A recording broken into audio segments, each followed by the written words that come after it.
बिस्मिल्लाहिर्रहमानिर्रहीम। अस्सलाम वालेकुम। आप देख रहे हैं हालात। मैं हुसैन चौधरी।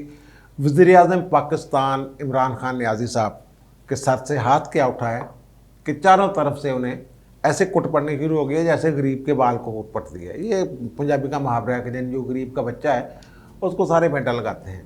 इस तरह की सूरत हाल हो गई है। मुझे तो आज तरस भी आया, पे मुँह लटका हुआ था उनका और तख्तियों पे तख्तियों वाली बातें हो रही थी। और उधर ख्वाजा मोहम्मद रफ़ीक शहीद साहब जो हैं, साद रफ़ीक के वालिद, उनकी 49वीं बरसी पे नवाज शरीफ, शहबाज शरीफ, नून लीग के दीगर लीडरान, उन्होंने जो तकरीर की हैं उनमें बहुत सारे मैसेजेस हैं, पैगाम हैं।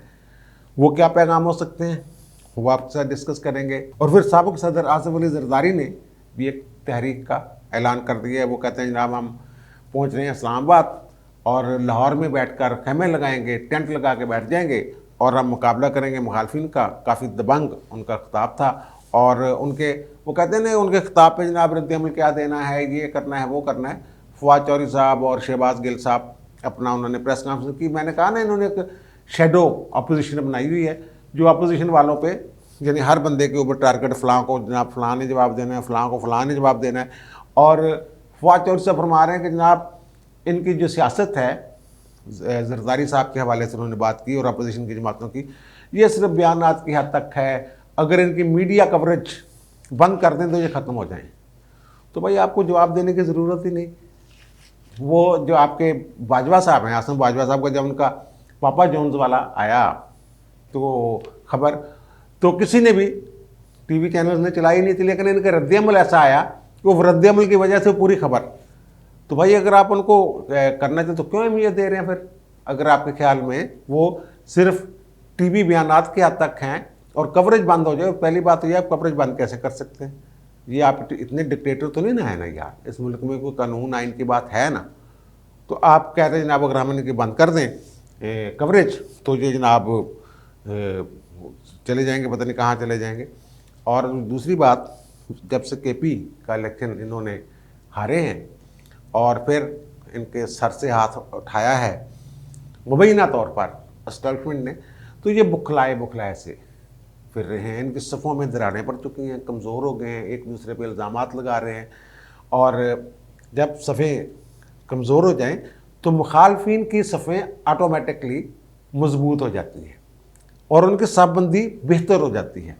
तो वही साफबंदी है ये जो हो रही है। और ये पंजाब में बल्दियाती इलेक्शन से भागने के बहाने ढूंढ रहे हैं। ये खबर ये है कि ये पंजाब में डिले कर देंगे, फौरी इलेक्शन नहीं करवाएंगे, अदालतों में मामला चला जाएगा, कुछ स्टे हो जाएगा, कुछ ये कानून में तरमीम के लिए वक्त मांग लेंगे, फिर वो कहेंगे जनाब हल्का बंदियों में टाइम लगेगा, फिर वो हल्का बंदियों के मुताबिक वोटर लिस्टें बनेंगी।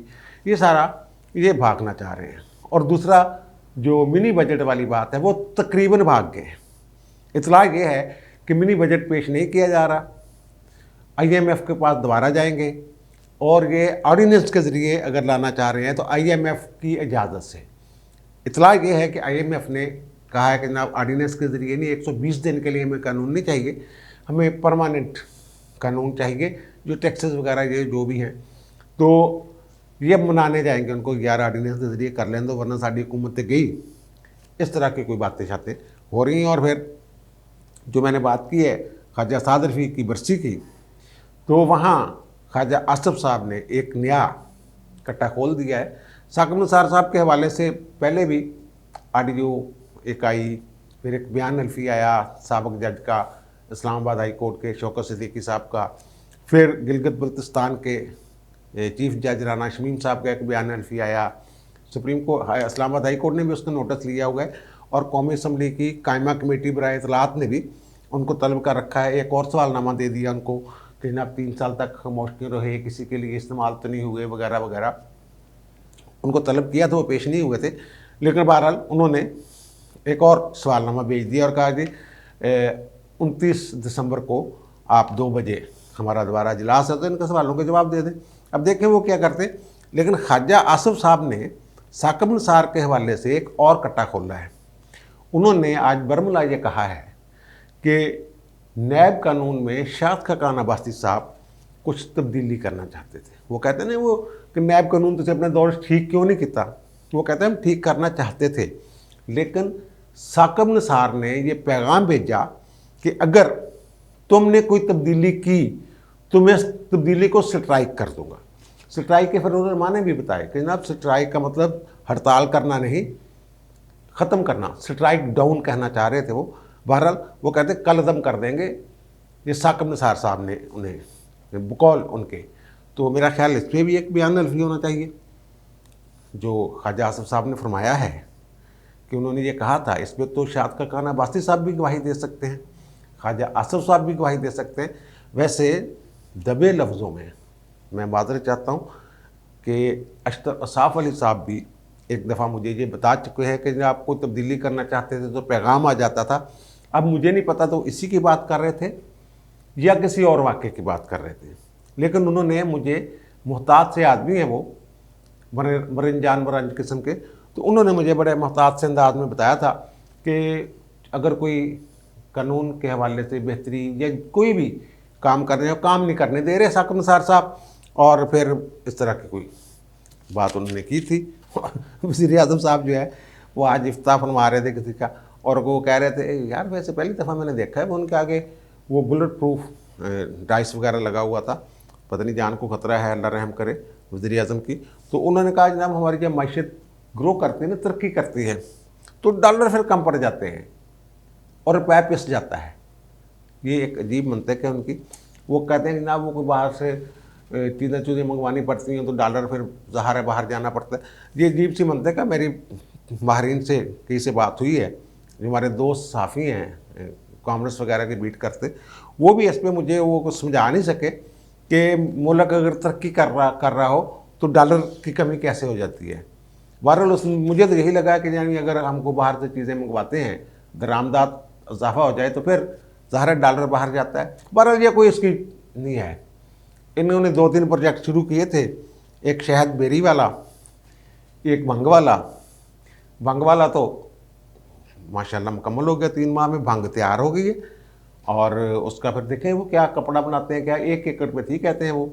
और शिबली फराज साहब ने उसका इफ्ताह भी फरमाया है और बेरी का भी इफ्ताह कर दिया इन्होंने। बेरियाँ भी लगा दी हैं, पौधे लगा दिए गए बेरी के, और फिर उससे शहद का जो प्रोजेक्ट है वो शुरू होगा। तो इस तरह की जो है इनके प्लान श्लान वो आगे बढ़ रहे हैं, कामयाबी की तरफ जा रहे हैं, लेकिन वो मुझे लगता है कि इनके जो प्लान श्लान हैं ये धरे के धरे रह जाने हैं, क्योंकि अपोजिशन वाले जो हैं वो बड़े गर्म मुझे नज़र आ रहे हैं। और गर्म भी मुझे लगता है किसी की सह पे किसी तरफ से कोई आसरा हुआ है। उनकी मुस्कुराहटें, याद सादक साहब की मुस्कुराहटें कि मैं चाहता हूँ 20 जनवरी को चला जाऊँ आप लोगों की इजाज़त से लंदन में, और फिर साथ ही ले आऊँ नवाज शरीफ को। और नवाज शरीफ साहब ने भी अपनी तकरीर में कहा कि जल्द मुलाकात होगी पाकिस्तान में आप लोगों के साथ। वो मैंने बता दिया इतनी जल्द नहीं होने वाली जितनी जल्द ये कह रहे हैं। वो अदलिया के कुछ मामलात हैं बीच में, वो मैं डिस्कस करता हूँ आपके साथ कि अदलिया दोबारा 60-1F जो है ताहयात नहली वाला सादक और मीना होने की वजह से उसका कैसे रिव्यू दोबारा कर सकती है, दोबारा उस पर फैसला कैसे दिया जा सकता है। इस पर भी आखिर पे थोड़ी सी बात करूँ। कानूनी नुक्ता लबिया में उस कानून के तहत कर सकती है। पहले थी ना कि एडमिट करना मुश्किल हो सकता, नहीं हो सकता, हूँ कानूनी नुक्ता लब लिया उन्होंने जोड़े काम कर रहे थे ना, वो मैं तुम दस तक किएगा। और फिर जो तकरीर की है मियाँ नवाज शरीफ ने, उन्होंने कहा कि भाई 100-150 खुदकुशियाँ जो हैं वो ड्यू हैं खान साहब की तरफ, यानी वाजिबल अदा है। खान साहब ने कहा था ना मैं IMF का पास जाने से बेहतर है खुदकुशी कर लूँगा, कई चीज़ों पे उन्होंने कहा हुआ है। उन्होंने कहा जनाब 100-150 खुदकुशियाँ जो है ना, नवाज शरीफ ने बड़ा यार खुशगवार मूड में थे आज, सारे नून लीग वालों के हाथ से नहीं रुक रहे थे, ये पता नहीं क्या चक्कर है। और वो कहते हैं कि आपने 1 अरब रुपये, 1 अरब डॉलर पुराना लिया हुआ था चाइना से, और हर साल उसकी एक्सटेंशन होती थी, एक दरख्वास्त लिखनी पड़ती थी, भेजता था वज़ीर आज़म कि जनाब 1 साल के लिए और एक्सटेंड कर दें। तो मैंने साकदार से कहा, साकदार की भी बड़ी तारीफ़ें की उन्होंने आज।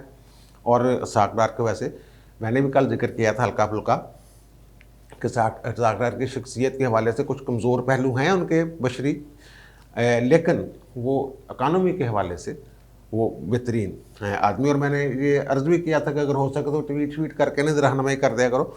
उनका जो मैंने इन्हें कहा कि 1 अरब डॉलर उनका, मुझे शर्म आती है कि मैं हर साल लिख के भेजूँ, तो चीन वाले ने कर वापस कर दो। उनका जी जरा मुबादला दिखा कि मैं जिदा भी यार कर। बहरहाल वो कहते हमने कर दिया, IMF को खैर बात कह दिया, इस तरह की बातें। फिर अवाम के मसाइल, दुख दर्द लोगों के, रोटी का वो गर्म पानी में रोटी भिगो के रात वाली सुबह खानी, और माँ का मुँह छुपा के रोना, इस तरह के वाक़यात जो हैं। बच्चे भूख से बिलक रहे हैं, जब माँ रोती देखी तो उन्होंने कहा कि अम्मा सानू भुख नहीं हैगी, ऐसी ठीक हाँ, इस तरह की बातें बोलते हैं। और 180 रुपये का डॉलर हो गया वगैरह। आज की जो ख़ास बात है, कल मैंने जिक्र किया था कि मरीम ने कहा कि आपको किसने कहा कि मैं वज़ीर आज़म की वज़ारत उज़्मा की उम्मीदवार हूँ, वो शहबाज शरीफ ही उम्मीदवार होंगे आज। और मैंने कहा था कि 1, 2, 4 दिन में ये इनको बताना पड़ेगा, नवाज शरीफ साहब को बात खोलनी पड़ेगी। आज उन्होंने तकरीबन खोल दी बात, 99.9% बात खुल गई है। उन्होंने शहबाज शरीफ की जितने भी उनके अच्छे काम हैं, मोटरवे से लेके बिजली की पैदावार पूरी करने तक, ये लाहौर में मेट्रो, अस्पताल, जो भी उनके प्रोजेक्ट थे, उन्होंने बराबर क्रेडिट दिया शहबाज शरीफ को। और मेरे ख्याल कई मरतबा, एक नहीं, एक से ज़्यादा मरतबा जो भी अपना अच्छा काम गिनवाते थे वो शहबाज शरीफ को उसमें लाते थे साथ, और शहबाज शरीफ और उनकी टीम को साथ मुबारकबाद देते थे। तो इससे बहुत सारे लोगों ने ये अंदाज़ा लगा लिया कि वो उन्होंने हाथ रख दिया है शहबाज शरीफ पे कि मेरी जगह शहबाज ही होगा, क्योंकि वो तो नाअहल हैं। अगर अहल हो जाते हैं फिर तो वेल एंड गुड, अगर नहीं होते तो वो कहते हैं कि शहबाज शरीफ को उन्होंने, मैंने कल अर्ज़ कर दिया था कि पक्की खबर लाया हूँ कि गो अहेड दे दिया शहबाज शरीफ को। और फिर उन्होंने शहबाज शरीफ का वो मजाक भी, जो कहते थे मुझे मेरा नाम बदल देना, ये कर देना, वो कर देना, उनका ही शहबाज शरीफ ने कहा कि 1 साल कर दें, 1 साल में हम बिजली ऐलान कर दें। तो मैंने कहा 1 साल नहीं होना शहबाज। उन्होंने कहा जी 2 साल कर दें। मैं कहा 2 साल भी नहीं होना। उनके 3 साल से कर दे, 3 साल में जैसे लोड शेडिंग खत्म कर देंगे। मैंने कहा 3 साल से कोशिश कर ला, अगर हो जाए ठीक है, लेकिन मैनू 5 साल तो रहने दे कि 5 साल में ख़त्म कर देंगे। 3 साल में हो जाएगा तो हम कह देंगे वेल एंड गुड, लोग भी कहेंगे जनाब 5 साल का वादा 3 साल में पूरा कर दिए।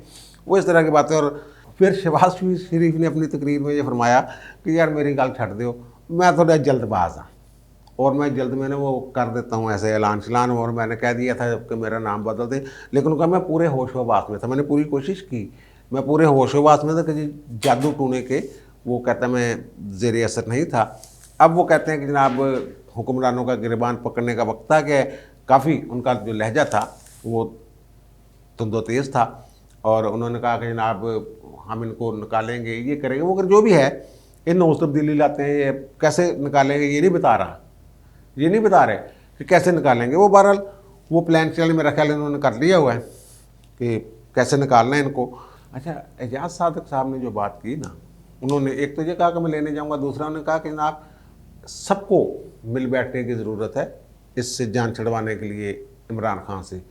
इमरान खान वगैरह के मुंह लटके हुए हैं, वैसे वो अंदर खाते कोई काफ़ी गड़बड़े हैं उनकी, वो चेहरों से लग रहा था, उनके चेहरों पे वो रौनक नहीं है, उनके मशीरों के, वज़ीरों के वो जो चाल चलन अजीब अजीब सा लग रहा है।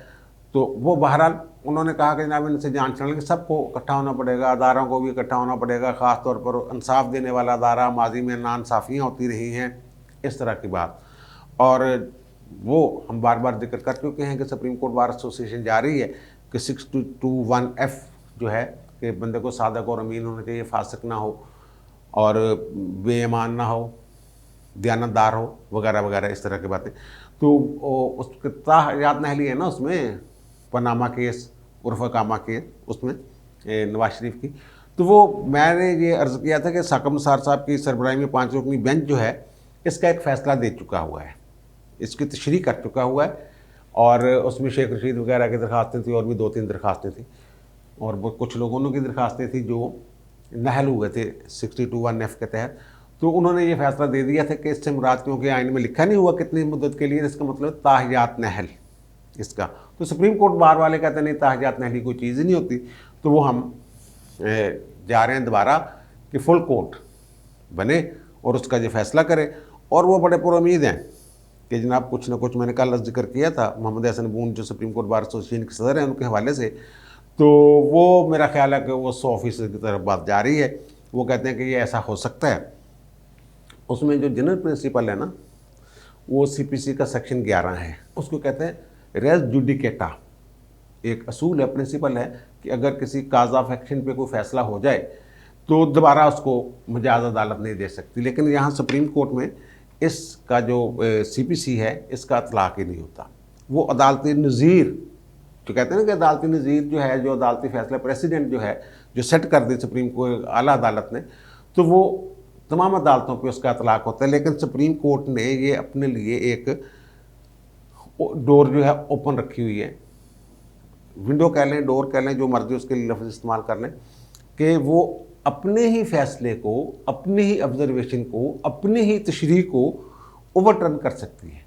यानी अगर अदालत ने एक फ़ैसला दिया है पहले, तो वो उससे उल्ट फैसला उसको ओवरटर्न कर सकती है। अगर सुप्रीम कोर्ट के 5 रुकनी बेंच ने ये फैसला दिया है कि जनाब इसका मतलब ताहियात नहली है, तो फुल कोर्ट बैठ के ये फैसला कर सकती है, उसको ओवरटर्न कर दे, नहीं जनाब इससे मुराद 5 साल नहीं। जैसे पार्लियामेंट के पास ये इख्तियार होता है ना कि वो किसी भी कानून में तरमीम कर सकती है, इसी तरह पूरी दुनिया की सुप्रीम कोर्ट्स ने अपने पास ये इख्तियार अपने फैसलों के ज़रिए अपने हाथ में ले रखा है कि वो अपने फैसलों में या अपने ऑब्जर्वेशंस में या जो उन्होंने रूलिंग दी होती है उसमें उसको मादी के फैसले को ओवरटर्न कर सकते हैं। जैसे नज़रिया ज़रूरत के बारे में रिपेंड कर लिया सुप्रीम कोर्ट ने, उन्होंने 2009 में जो जजमेंट दी उसमें उन्होंने कहा जनाब नज़रिया ज़रूरत पे हम अब उससे हम ताइब होते हैं, माफ़ी मांगते हैं, तौबा करते हैं, आइंदा इस्तेमाल नहीं होगा। इसी तरह इस वाले को भी ओवरटर्न कर सकते हैं 5 रुकनी बेंच का जो फैसला था। ये एक अच्छी खबर है। जो लोग तैयार कर रहे हैं पिटीशन, उनसे मेरी बात हुई है, कल मैंने नाम शाम भी बता दिए थे ना यार, तो उन्होंने कहा कि जनाब इसकी आप फिक्र ना करें, ये हमने नुक्ते शुक्ते ढूंढ कर रख लिए हुए हैं।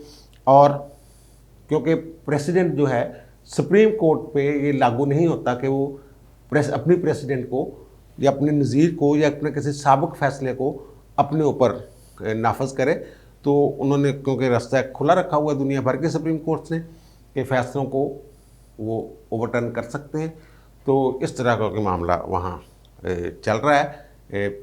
बार एसोसिएशन में, वकला में, मशरे जो होते हैं वो कहते हैं कि इसकी फ़िक्र ना करें, ये एडमिट हो जाएगी, और एडमिट होगी तो फिर मैंने वो आपको पेशगोई की हुई है कि ज़्यादातर चांसेस हैं कि ये दरख्वास्त सुप्रीम कोर्ट बार एसोसिएशन की मंजूर हो जाएगी अगर एडमिट होती है। वो कहते हैं एडमिट जो एडमिशन के ये रास्ते उन्होंने जो मुझे बताए हैं ये मैंने आपके गोशगुजार कर दिए, और अब मुझे दीजिए इजाज़त। नून लीग के लिए अच्छा वक्त आने वाला है, लग ये रहा है, और आपके इमरान खान साहब जो हैं वो गहरे बादलों में गिरे हुए हैं, जो गहरे पानियों में इधर उधर डुबकियाँ छुपकियाँ लगा रहे हैं। तो अभी तो मौलाना साहब ने बोलना है, जरदारी साहब और नवाज शरीफ, शहबाज शरीफ, नून लीग जो है आज ये गरजे बरसे हैं।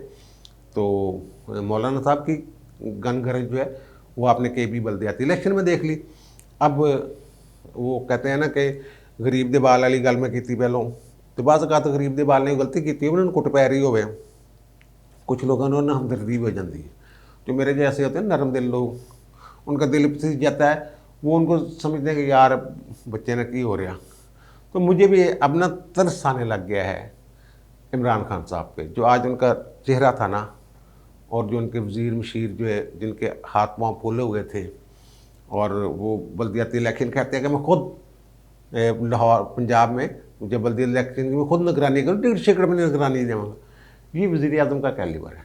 वज़ीर आज़म बल्दियाती इलेक्शनों के विच घुस गया। वज़ीर आज़म का काम बल्दियाती इलेक्शनों में घुसना नहीं होंदा भाईजान, पता नहीं कौन इन्हें मशीर है कौन नहीं है। अगर फिर भी हार गए फिर अब मुझे दीजिए इजाज़त, इंशाल्लाह दोबारा मुलाकात होती है नए इलाके के साथ। अल्लाह हाफ़िज़।